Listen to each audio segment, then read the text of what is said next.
Hey guys, what's up? So today I'm going to do just a quick review of my new SteelSeries Apex 5 keyboard. I normally wouldn't really do a review of something like a keyboard, but I really love this thing and it's an incredible value, and I just thought since there aren't a ton of reviews about it, I may as well make one. So starting off, it's a very nice, simplistic, and clean look.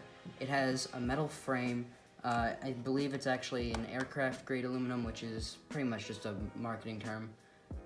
It doesn't really mean anything. I think it's a very common type of aluminum. The keycaps are indented. They feel very nice to type on. I'm not sure what material they are. I would assume ABS because I think that's a pretty common material. I mean, they're not the highest end keycaps you can get, obviously, but they're pretty decent. The lighting looks good for the most part, but the arrow keys have some lighting coverage issues. You can see kind of towards the bottoms, it doesn't really light up, but it's not a huge deal because you're not looking at your keyboard constantly. This keyboard has 6 macro keys.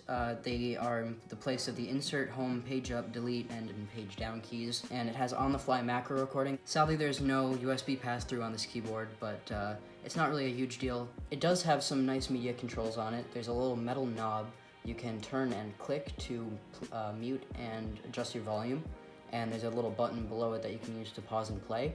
And you can also use those along with the small OLED screen on here to navigate through different menus. There's different profiles, you can change settings, all kinds of stuff. This keyboard does come with a wrist rest, but it's not the nicest wrist rest I've ever used. As much as I really don't like Razer, in fact, as much as I hate Razer, they have really good wrist rests. They're really cushy and just feel very nice and soft. Whereas the SteelSeries one, while it's not terrible, it's kind of a plasticky rubber material, and it could definitely be better. This keyboard isn't rated for any kind of water resistance, so if you get any kind of liquid spilled on it, make sure you unplug it immediately. It's rated for a 24 key N key rollover, so I guess you have that. I don't think you'd really need a ton of N key rollover if you're just a casual gamer. More serious gamers kind of live by it, but for more casual users, it's really not too important of a feature. Some of the larger keys on here are a bit wobbly, a bit plasticky. They could definitely be worse. They could be more wobbly. I think my last SteelSeries keyboard was a little bit worse. So they definitely improved it with the newer ones, but it's not perfect. Now finally, the switches. The switches are very tactile. They're hybrid switches like the Razer Ornata Chroma, but they do a much, much better job. A couple keyboards ago, I had an Ornata Chroma, and it felt like a membrane. Like, you could tell it was a membrane. It wasn't the worst keyboard I have ever felt, but it was definitely not the best. You could tell it was just a membrane keyboard with a little thing in it to make it clicky. Whereas this keyboard, it feels mechanical. If you didn't tell somebody that it is mechanical, they would not know. It feels like a mechanical keyboard. And not only does it feel mechanical, it looks mechanical, it sounds mechanical. They really did a fantastic job with it.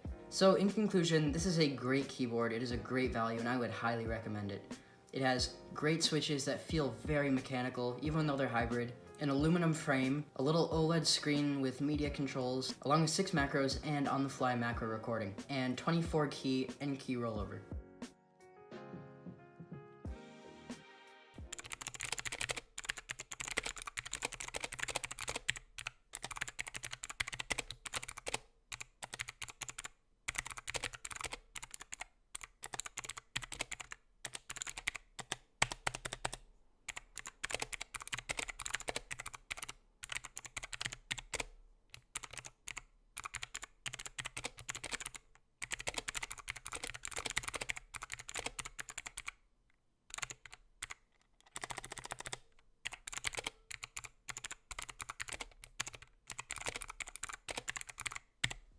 Well, I hope you guys enjoyed. See you in the next one.